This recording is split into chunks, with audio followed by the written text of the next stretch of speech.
Adjustments aren't some kind of crazy concept that are supposed to give someone an advantage over someone else. It's all about getting the best out of you.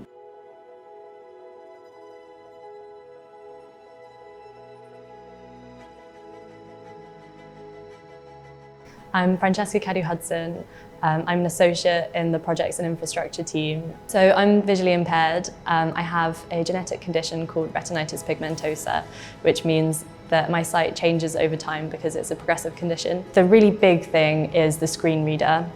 That allows me to read text and read documents, do research, do everything that my job involves without needing to use my sight. There are the adjustments that I absolutely need to be able to do my job, and without them, I just couldn't work. And then there are the adjustments which just make my life so much less stressful and easier, and they're much, much smaller, simpler things. Things like picking me up on the way to a meeting, because I won't necessarily be able to read the numbers on meeting room doors. It doesn't affect the things that I'm able to do, but it does affect how I do them.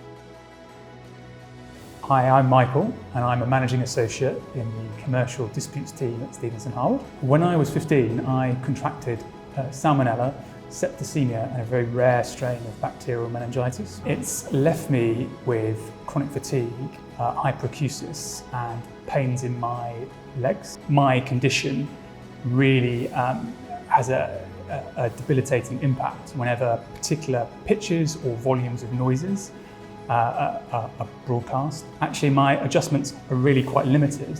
My team know not to organise any meetings of a Friday morning because that is when the fire alarm is tested in the building. In terms of my fatigue, that I think is something that I've had to be very open with. My team is always very aware that I may need a bit more time on certain tasks. I just need to have a break. I need to walk around. I need to consider what's going on with my muscular pain, and we go from there. Having those conversations can be really, really difficult for someone because you can kind of see why people are perhaps afraid they might be perceived that they can't do things as well as someone else who wouldn't need adjustments. So I'm Nadine Michaels. I'm the Learning and Development Advisor at Stevenson Harwood.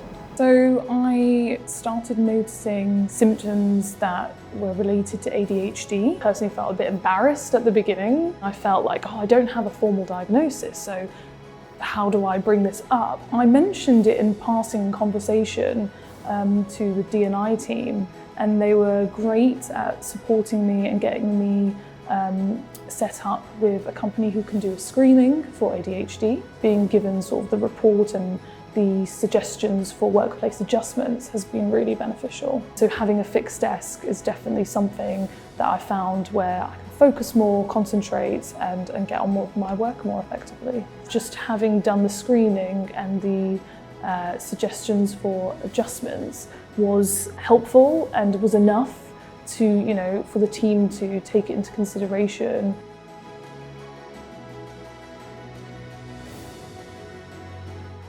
There isn't one size fits all approach. Have these open conversations. I think it's really important to have an open culture in every workplace. Being supportive is key, but also going back to that point of it's more important to support with the adjustments rather than trying to get to that end point of a formal diagnosis. Having open conversations and not making any assumptions about what that person might need, allowing the person to tell you what their needs are. A lot of adjustments are actually really simple and straightforward. Things like that make a really big difference.